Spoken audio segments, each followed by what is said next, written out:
Check, check, check. 1, 2, 1, 2.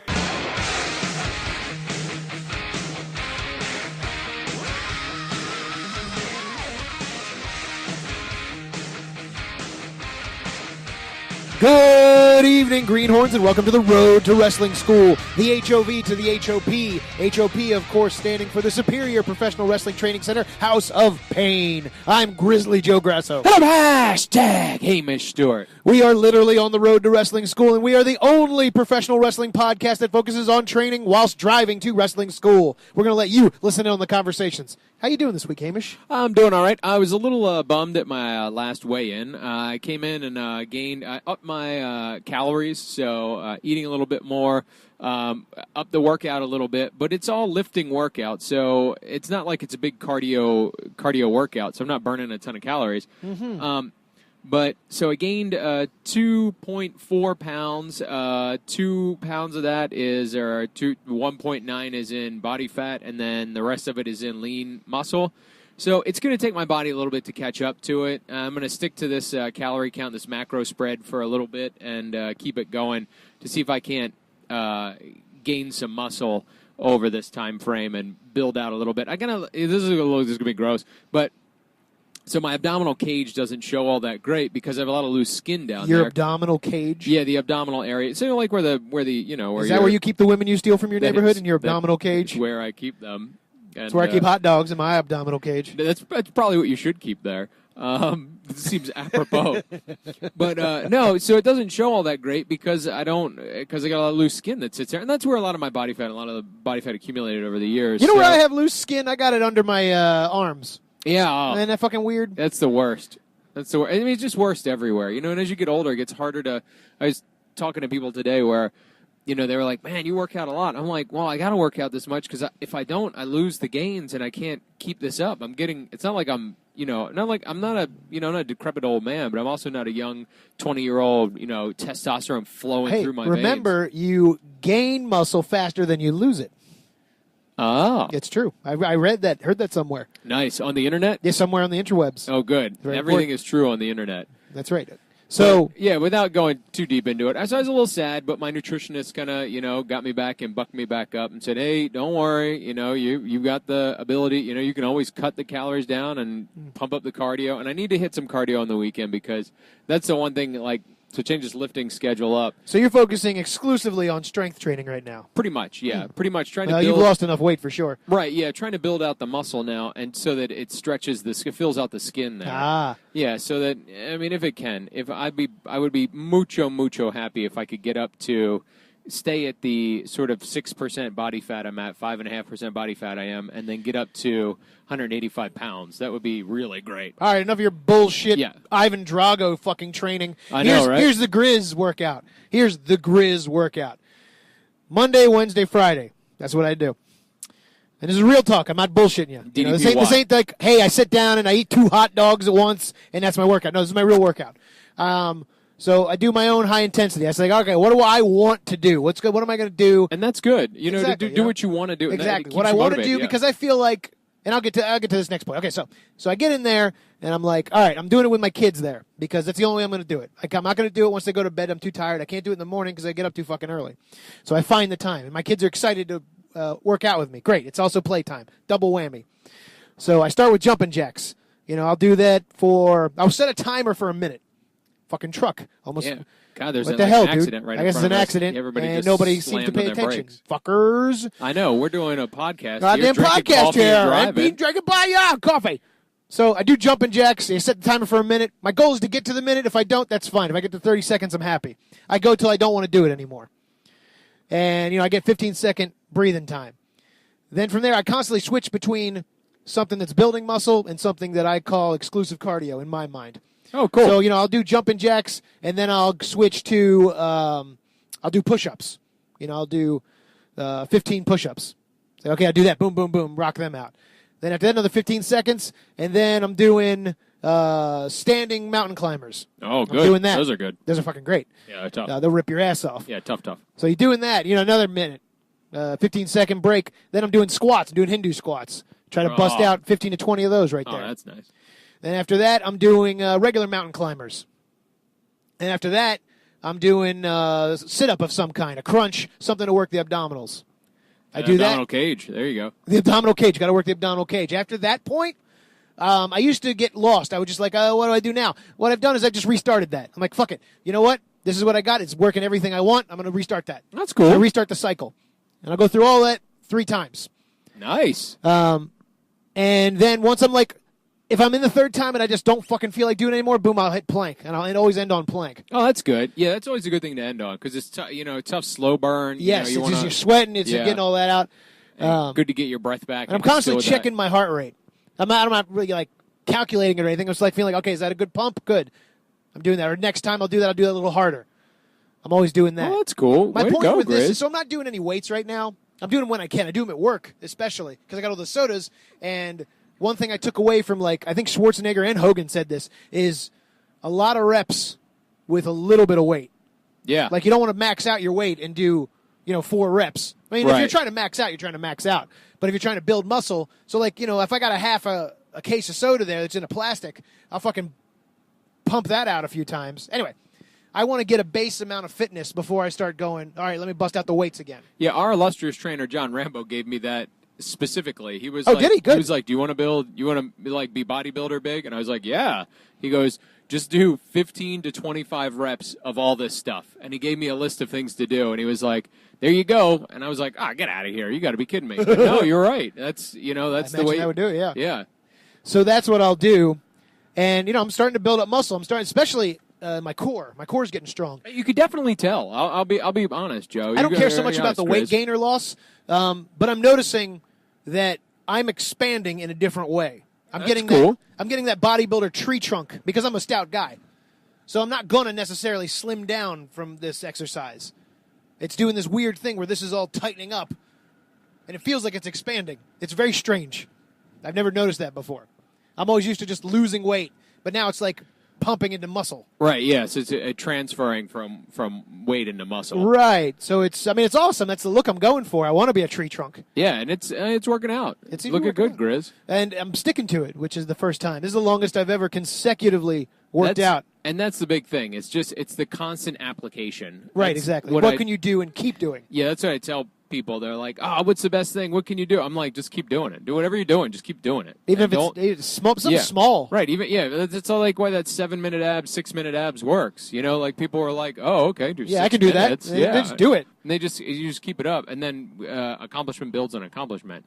Speaking of accomplishment, unfortunately, the grimy Scots were defeated. Oh shit, you're right. For the straps. God, I forgot that was the last house time. show. Damn it. I know, right?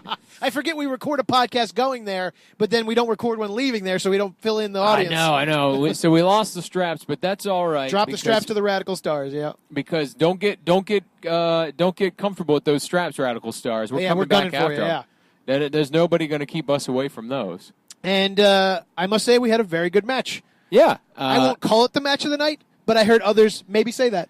It was a very good match. We I think the helpfulness of it, or the thing that made a very good match out of it, was the strong dichotomy of characters. Yes. The Radical Stars dialed it to 11 with their they really did. Their faciness. And they got that crowd pumping. Oh yeah. They really did, and we were grabbing some heat, man. Yeah, we really were pushing it at the intensity as high as we could go. We were playing with the crowd. We took our time. We'd hit a move and then take it to the crowd. Right. See how they reacted to it. Maybe taunt them about it. Right. It makes all the fucking difference too. It does, and so Greenhorns. That's a big thing to know if you're working heel. You don't connect with the crowd in like a face does. You connect in a different way.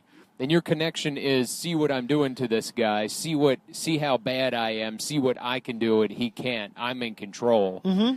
That's not the cheap heat of your baby looks ugly. I think you're the grossest person in the world. Exactly. It's the heat that's that burning heat, that tinder, that kindling that you want to start lighting up of. God, these guys, I can't believe these guys are actually winning. Oh, this sucks. When are they going to stop? Oh, and then that's when you start peppering in your character and your flavor. Are you the Ric Flair cowardly heel, or are you the Randy Orton thinker heel, or are you the, are you the Piper just brash and I'm better than you at everything heel. You've peppered that in as you're going, and let those inform where the moves go from there.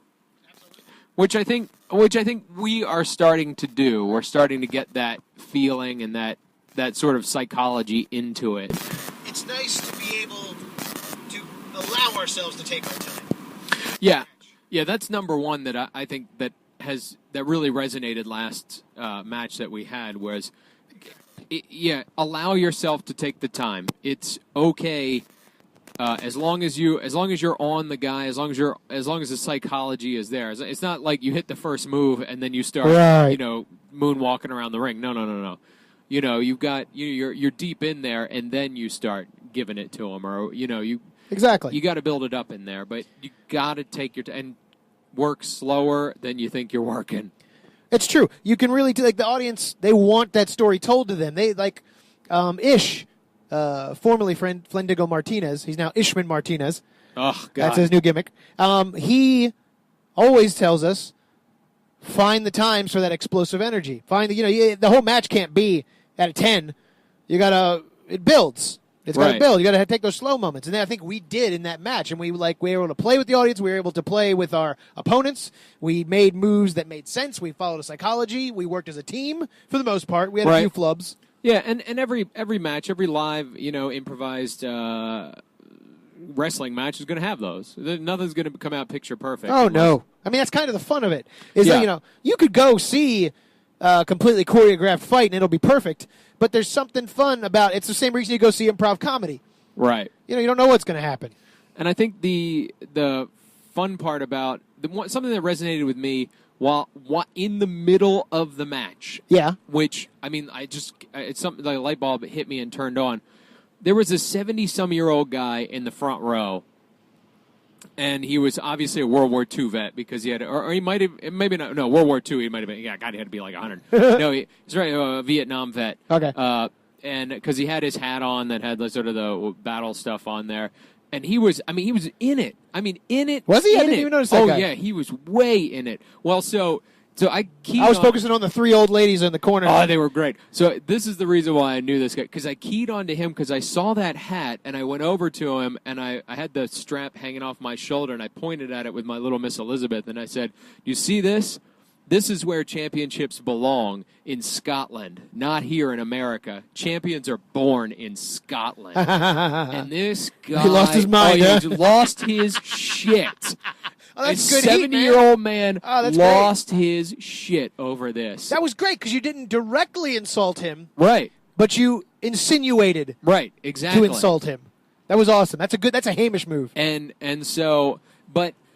In doing that, and so I'm going through the match, and I catch him every once in a while as he's watching, and then when Luke is firing up on me, I notice him, kind of getting into it again, and I said, this guy, it doesn't matter if it's choreographed, state, whatever you want to call it. Sure. This guy wants to believe, and it's connecting with him in a way that. Pro wrestling is nostalgia for a lot of people, especially the older generation. They either fall out of it, or they fall back into it, or they watch it. Or I'm sure this guy has there's a reason he was there, not just hey, there was a show, I'm going.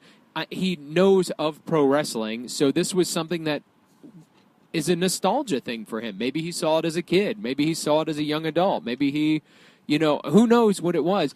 But I could tell that was, that those gems were sparkling back up in him, and that's the magic of me, like, oh, it's okay if some of this stuff is really slow, or it's okay if there'll be that one move where you got somebody in a Boston crab or a half crab, and then they press up with their hands, and then they press their feet out, and you do a flip bump over it. That's a great spot. Yeah, oh my God, the power of their leg just flipped you over. And everybody knows that's ridiculous. It's just great. Right, that really probably would not happen. Yeah, you wouldn't see that in an MMA fight. It's just not, it's no, obviously staged. Not a lot of crabs in an MMA fight. No. Not a lot of, pressing out that way. No. But you suspend that disbelief, and it's something for these people, and it's fun. And I think that captured it for him, because when we were leaving, I could see him, giving me the pointing at me, you lost, you're the worst, Oh God, we did get some heat.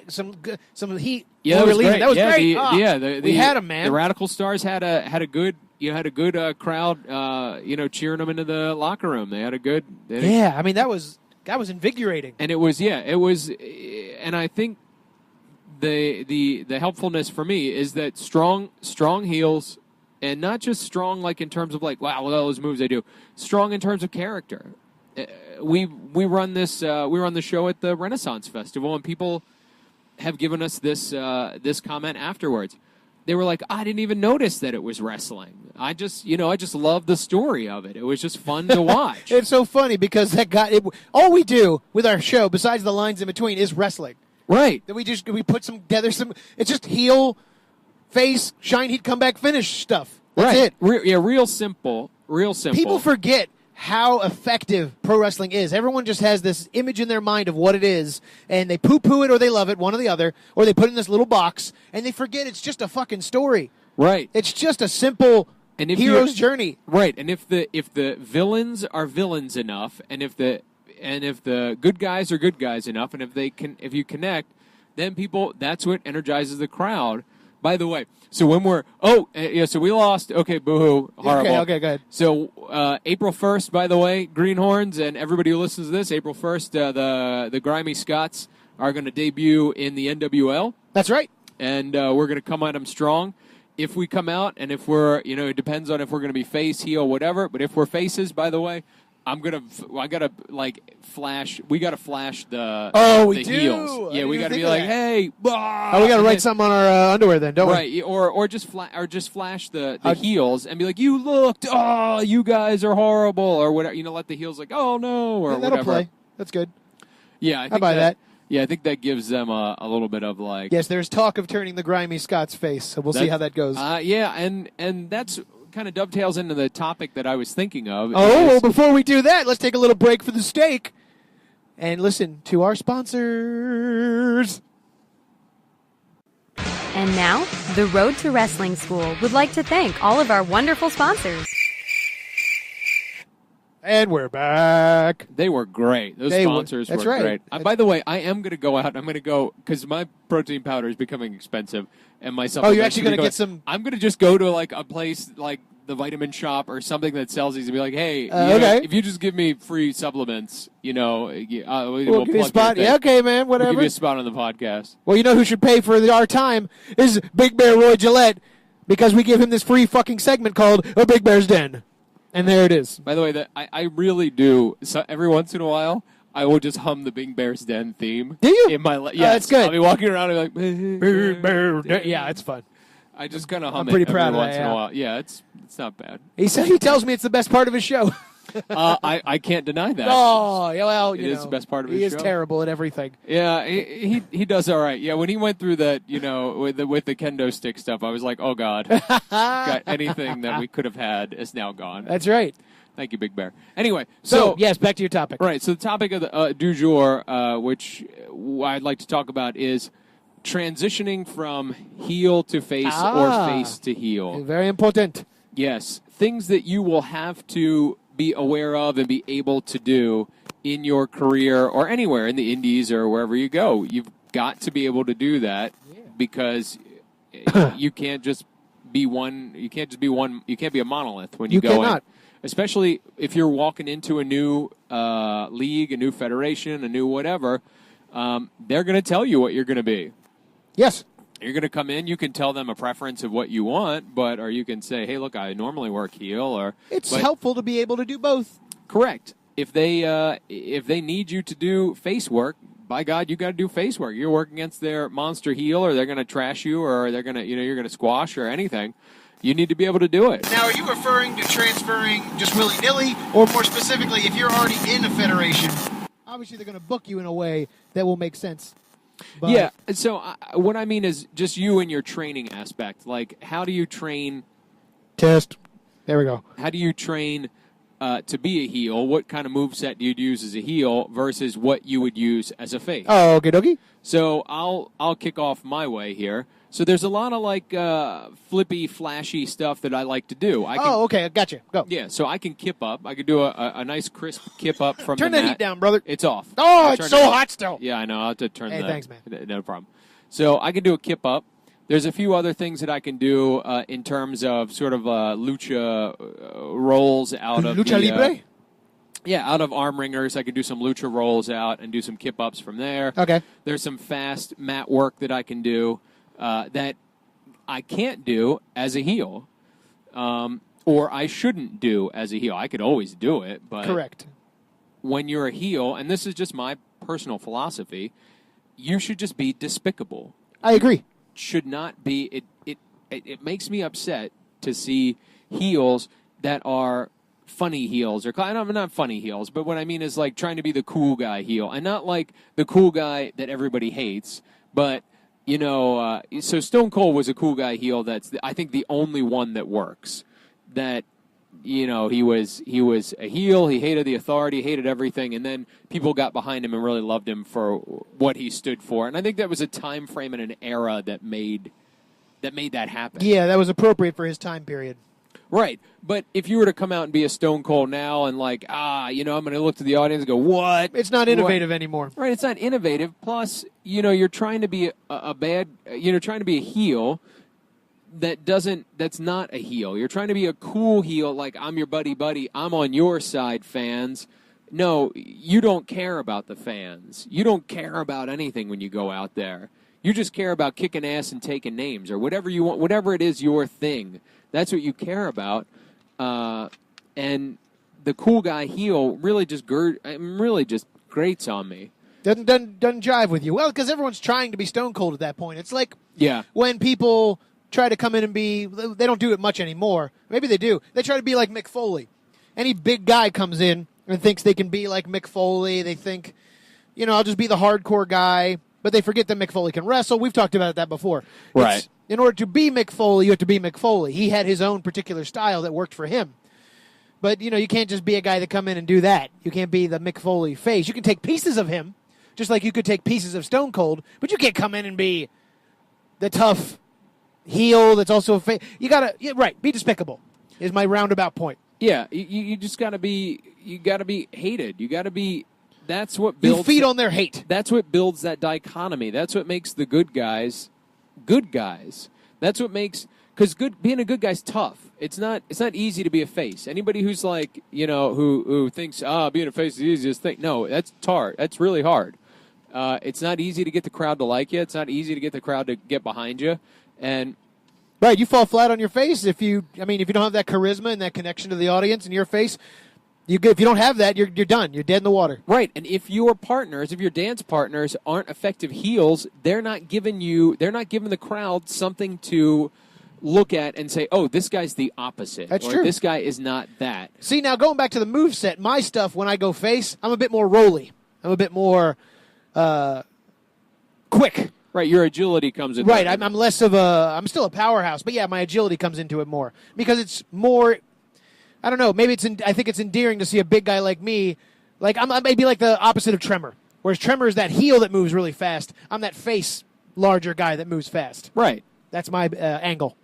Right, and you cut out the cheap stuff. Right, unless it's something like I'll do something cheap, but it's humorous. Like if I give a guy a wedgie, if I right, or if you're going to bite him. You can exactly. Certainly bite him as a face, but it can't be out of anger, out of any of that. As they're cheating, you can they're grabbing, they're going to rake your eyes with their face. You slide their hand in your mouth and start biting. Exactly. I mean, even look, you can still be a face and cheat. I mean, hell, look at Hulk Hogan in the Golden Era. He cheated all the fucking time, and people still loved him for it. But there's a subtle way to do it.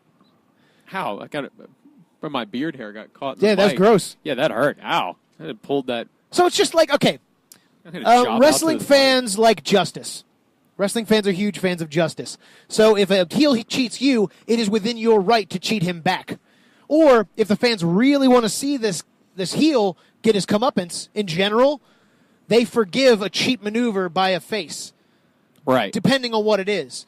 It can't be a blatant kick in the nuts. Right, or you can't like pull that. the tights, because that's always a cheap move. You mean you could? Kick in the nuts might actually work. It can work. The pulling of the tights, but if somebody's been cheating you the whole time, you're just like, look, I'm done with this. Dong, and kick them in the nuts. That endears you with the fans. You might have been DQ'd by that, but. Well, okay, yeah, exactly.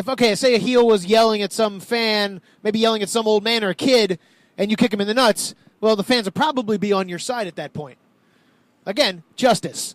Is your action equal to or greater than what the heel is doing? Right, and like Grizz said, is there justice behind it? If you just start out kicking a dude in the nuts, then you're a heel. I mean, you can still be over with that, but it's I call that that's cheap.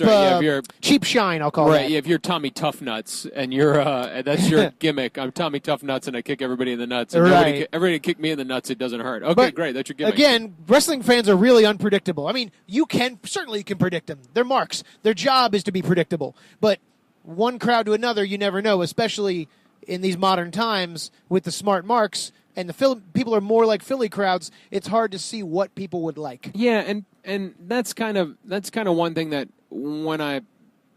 I try to think about is that, look, you're working the crowd, they shouldn't be working you. If they're giving it to you and you're not getting what you want, you know what? It's within your right to keep pushing your agenda. Now, you definitely want the crowd to, you don't want every match to go that way. You don't want to do that. You want the crowd to leave, satisfied. But you certainly don't want the crowd to take over and dictate what's going on. No, you're telling them a story. I mean, people don't go to a movie to tell the movie what the story is. The movie tells them. Yeah, exactly. And they might boo because they don't like the way the story went. Sure.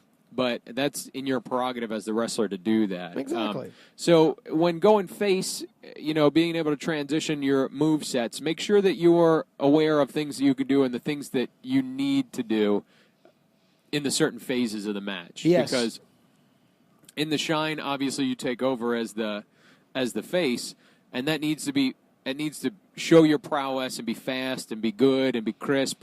It doesn't have to be super fast, but it can, you can pepper in those fast and show those technical moves or however you want to do it. Sure. You've got to be able to show that you're better than the heel. This was a fair fight. The heel could not win. They should not be able to win. That is your base. That's your base. Right. You should be able to beat the heel. And you should be able to do that through not cheating. 9 times out of 10, you should be able to beat that heel in a straight fight. Right. And those moves, and those are the moves that, we have to start cultivating again.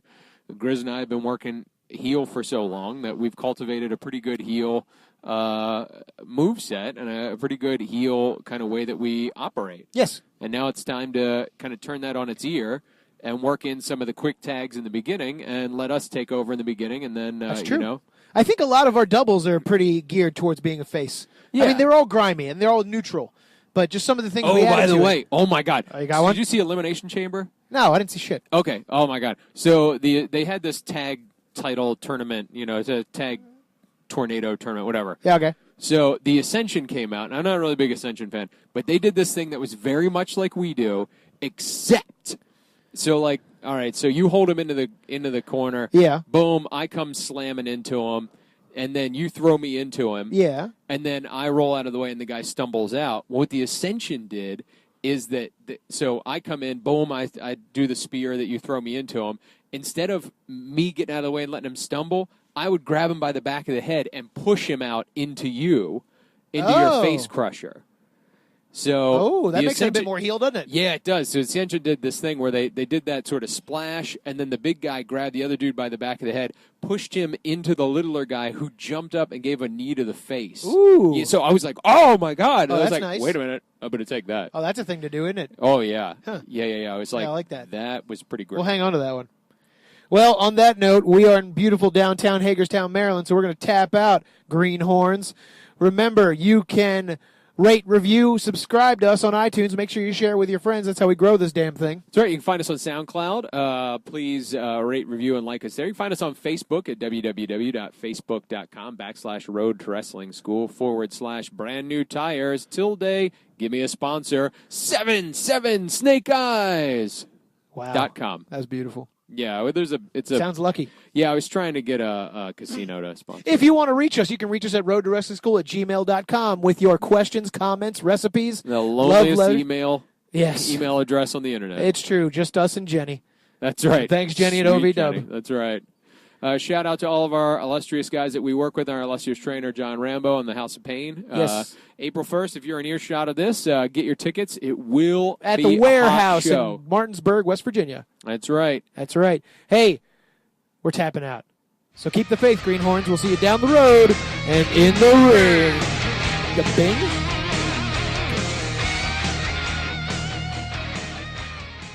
That ending sounds good. I like that.